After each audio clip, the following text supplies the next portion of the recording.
We shall not only prove beyond all reasonable doubt that many of the official NASA images of lunar exploration are fake, but we shall also examine the motives for the biggest lie put before the world. Why did NASA repeatedly fake lunar images and photographs? Why did NASA stage lunar expeditions which did not happen? The answer will surprise you. Clear the launching area.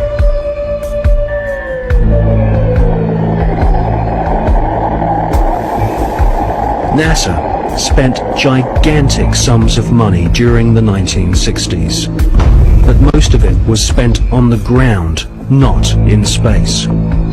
Huge American corporations, many of which were manufacturing hardware for the military, made gigantic profits designing space vehicles and, more importantly, life-sized models of spaceships, and even huge stage sets resembling the lunar surface.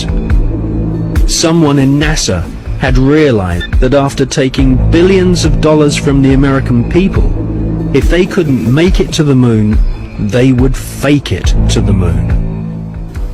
Obviously, if you're going to somewhere that nobody has been before, you need to have a simulator which recreates that environment as closely as you can. If you're going to the moon, you recreate the surface of the moon. And here we see a section of the lunar surface created. It's about 30 foot high, 30 foot long, 35 foot long. Scale is given by the two people standing in front of it. There were plenty of simulation exercises, but the point is, and should be taken into account in virtually everything that is discussed with the Apollo program, 400,000 people may have worked on the program in total, but none of them had a need to know more than his own job required. The people who were making the rockets didn't know what the people who were making the spacesuits were doing, because they had no need to know about that. Their job was to make the best models and the best simulation of the lunar surface that they could. And if we come up to this picture here, we see the three scales on which these models were built. We have here the whole moon as one unit. It stands about 20 foot high. We have here behind it a section of the surface of the moon. You'll notice it's curved. And here we have a more detailed section of the lunar surface. The images, which we're told show a camera pointing out the window of the lunar module as it's coming into land on the moon, could well have been filmed previously using these large-scale models. That's right. It could well be that what we are looking at are films of realistic models. We have no means of knowing if they were actually taken on the lunar surface, or whether what we're watching is part of the simulation exercise and the training exercise.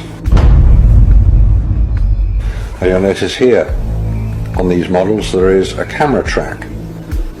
A camera starting at this end, coming down here, would approach the moon, or appear to approach the moon, and become ever closer towards it.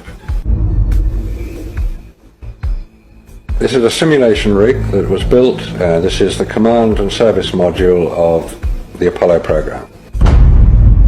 And you'll notice that the window here looks out onto a block here. And there's another one here. They're curved. These are the screens onto which the lunar surface was projected as the craft made a simulated approach towards the lunar surface. Is what we're seeing a mixture of fact and fiction? It is fact, it is fiction. It's mixed together. It's hard to separate them until you examine it closely. If a spacecraft is in deep space, the only possible explanation for a light seen through the window of the spacecraft is the sun. It's the only bright light in space. If it's not the sun, then it has to be some other artificial light, which implies that that particular image is possibly fiction. July 1961. NASA was soon being criticized for the flimsy construction of their hardware.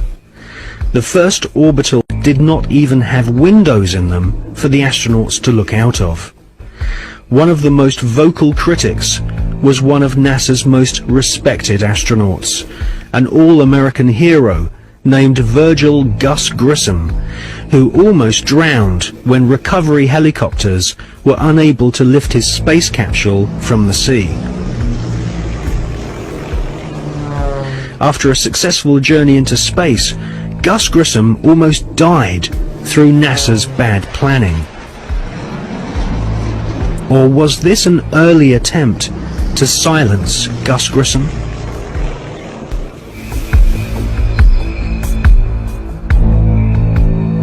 May 1963.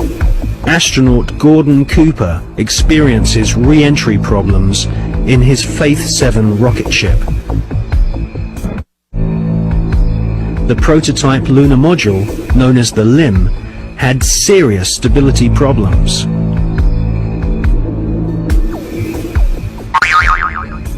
At this stage, there was no guarantee that even if NASA managed to get a spaceship orbiting the moon, they could land safely without killing the crew.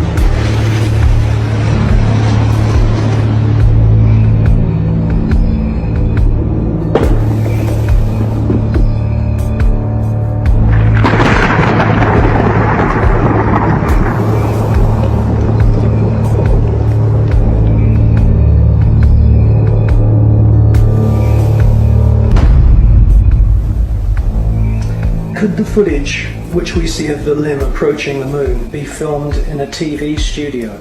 It was filmed in a TV studio. There's absolutely no doubts whatsoever about that. And the way that this film was created was by the use of models. There's nothing secret about the models. They exist. You can go and see them today. The models were very lifelike, very realistic.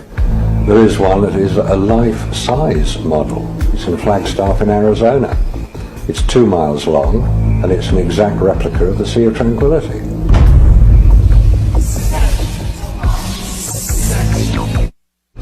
The photographs were used to create from those images the replica of the Sea of Tranquility, so that if it was flown over in a helicopter, it would appear as if it was a spacecraft approaching a similar area to land. So yes, all the scenes of the lunar surface were filmed on Earth.